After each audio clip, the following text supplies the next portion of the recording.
সাল্লাল্লাহু আলাইহি ওয়াসাল্লামের কলিজার টুকরা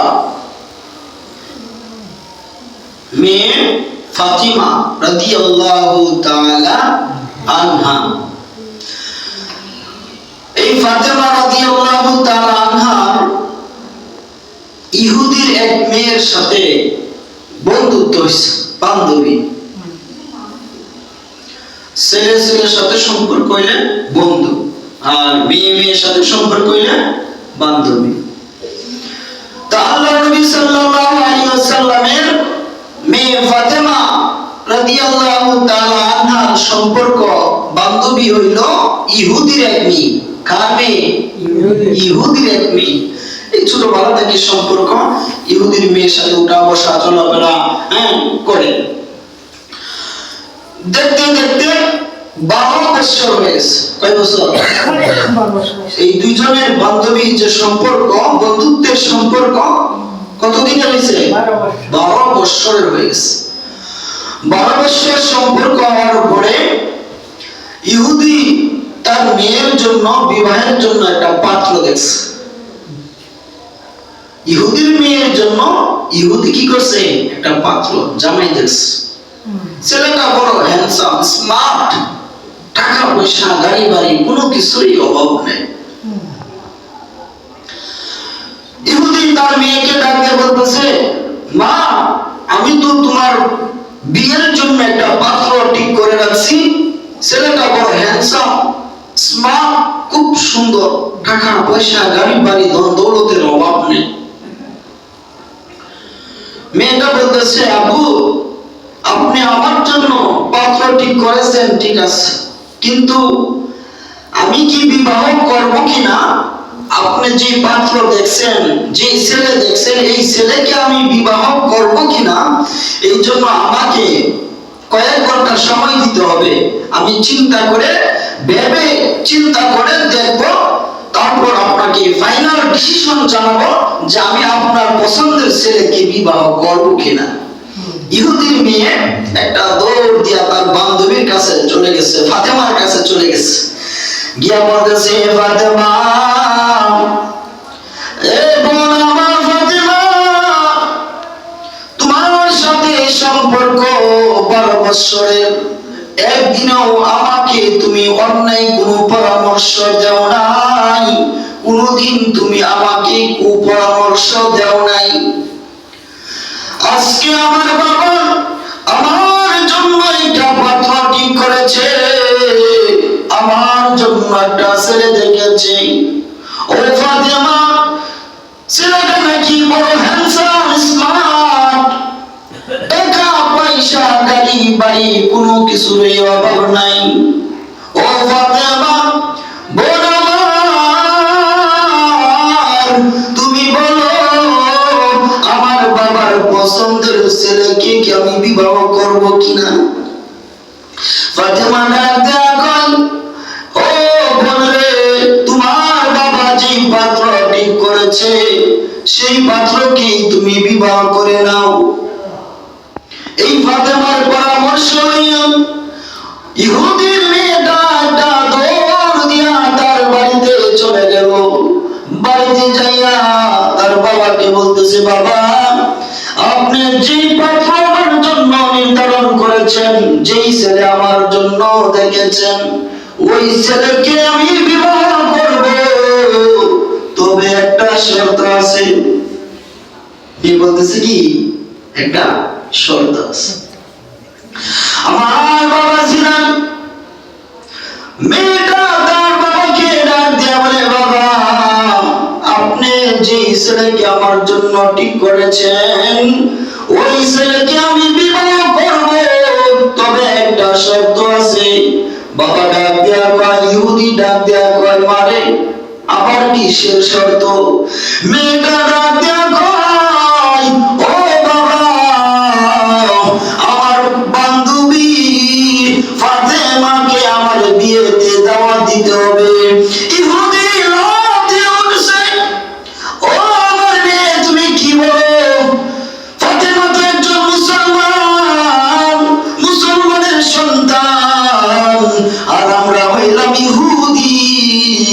ওই মুসলমান মুসলমানের মেয়ে মুহাম্মাদের মেয়ে যদি আমাদের বিয়েতে আসে, আমাদের বাড়িতে যদি আসে, আমাদের মান সম্মান থাকবে না, আমাদের টাকা পয়সা গাড়ি বাড়ি অর্থ সম্পদের অভাব নাই।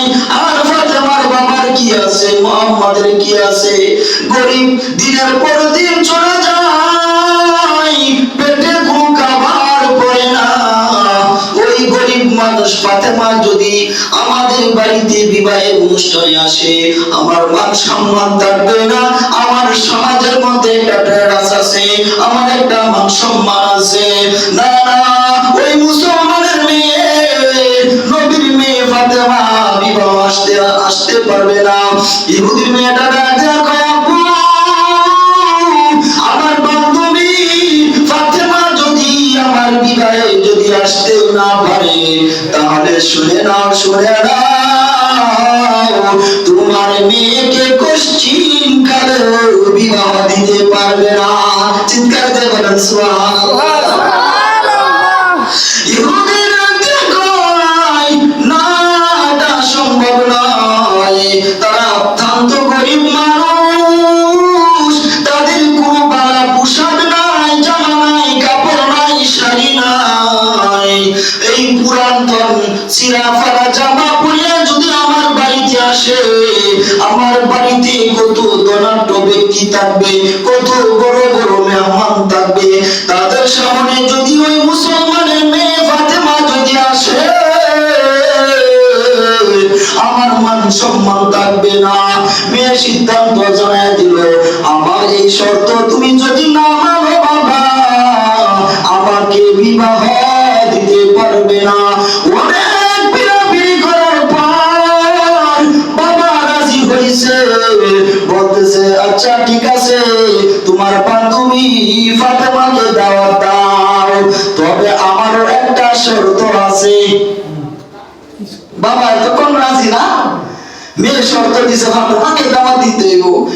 এখন অনেক ফিরাফিরি করার পরে বাবা মানছে, মানার পরেও কইতেছে কি যে একটা শর্ত আছে, তোমার বান্ধবী ফাতেমা আমার বাড়িতে তোমার বিবাহের অনুষ্ঠানে আসতে পারবে, তবে শর্ত আছে একটা।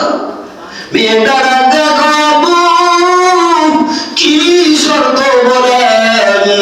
ইহুদিরা দেখো ফাতেমাকে বলবা বিবাহের অনুষ্ঠানে যেন একটা নতুন জামা পরে আসে। ওই মেয়েটা, ইহুদি মেয়েটা একটা ঘর দিয়া ফাতেমার বাড়িতে চলে গেল।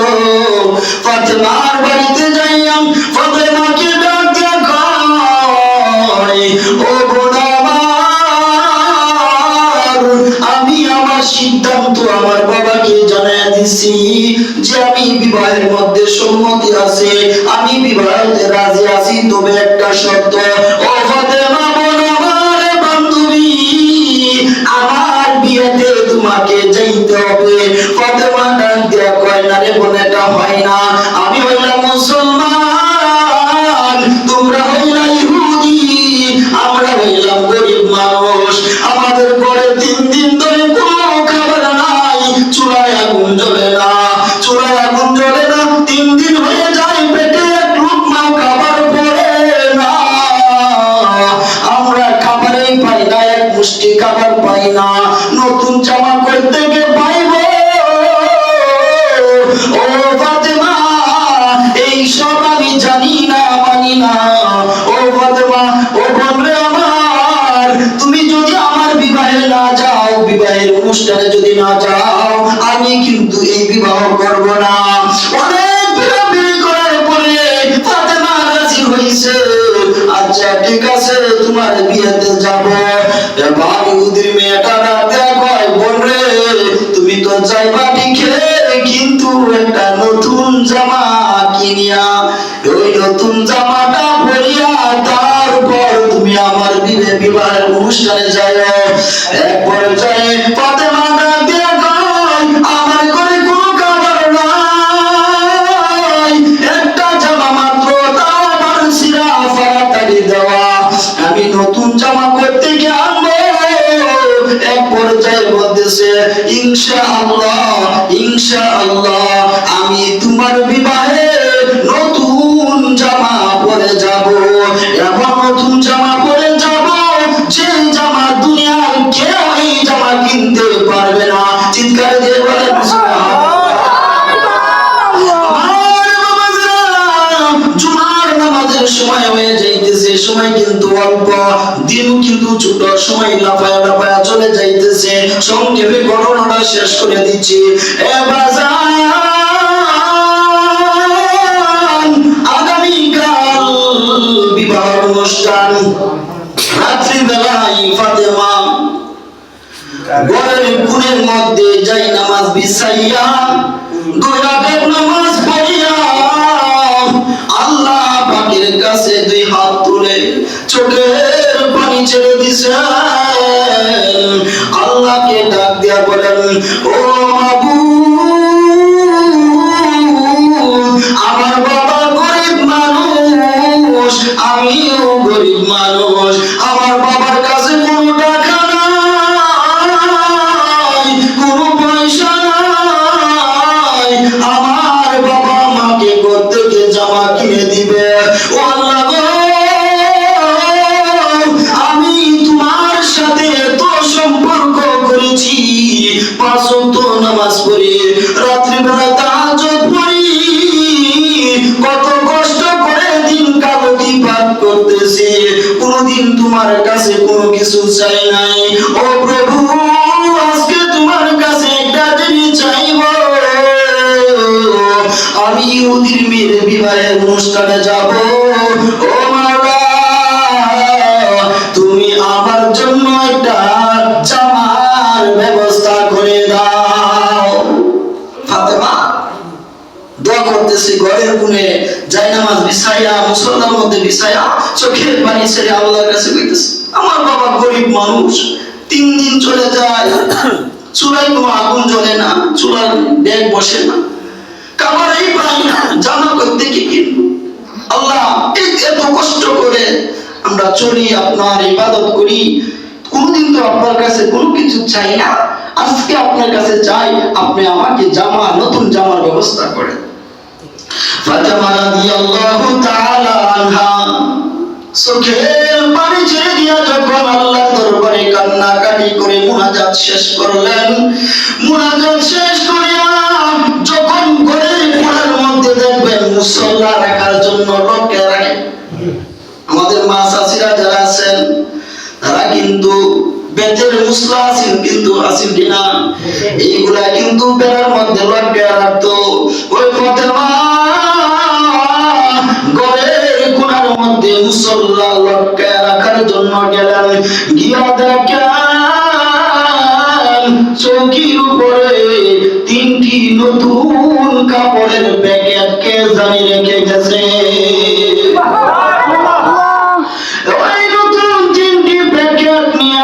ফাতেমা একটা দৌড় দিছে, দৌড় দিয়া নবীর কাছে চলে গেছে।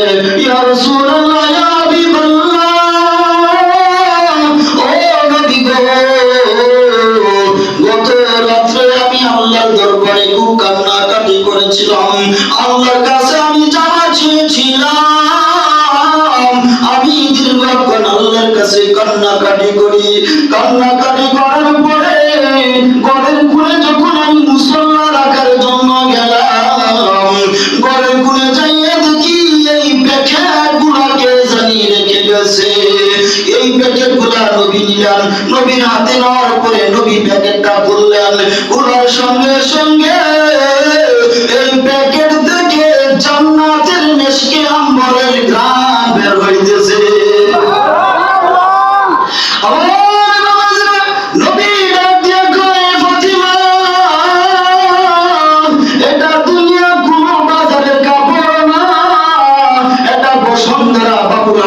সিন্ধির কোন কাপড় না, এটা হইল জান্নাত থেকে আল্লাহ পাক রব্বুল আলামিন ফেরেশতার মাধ্যমে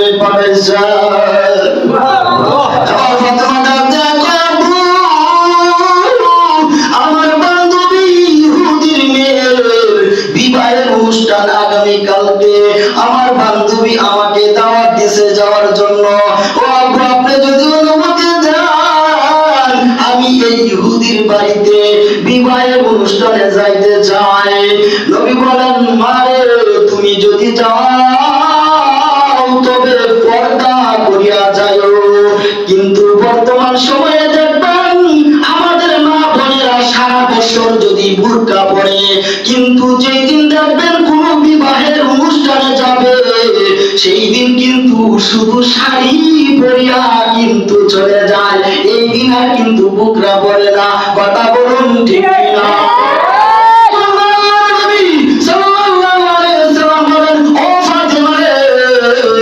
তুমি যদি বিবাহের অনুষ্ঠানে যাও তবে পর্দা করিয়া যাও। ফাতেমা বলতেছে, ও আল্লাহর নবী গো, আসলে তো আমি এই বিবাহের অনুষ্ঠানে আমি কাবারের জন্য যাইব না। ইয়া রাসূলুল্লাহ, ইয়া হাবিবাল্লাহ, আমি ওই ইহুদির বাড়িতে যাব, এই জন্য যাব এই বাড়িতে যে সমস্ত মহিলা থাকবে সকলকে যেন আমি কালেমা পড়াইয়া মুসলমান বানাইতে পারি, সেই উদ্দেশ্যে কিন্তু আমি এই ইহুদির বাড়িতে যাব।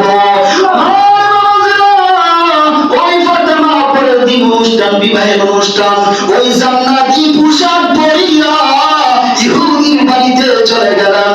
ইহুদির বাড়িতে যাওয়ার পরে দেখবেন যেই ঘরে কিন্তু বউ তাকে বউ সাজায়, এই ঘরে দেখবেন মহিলার কারণে ঢুকা যায় না।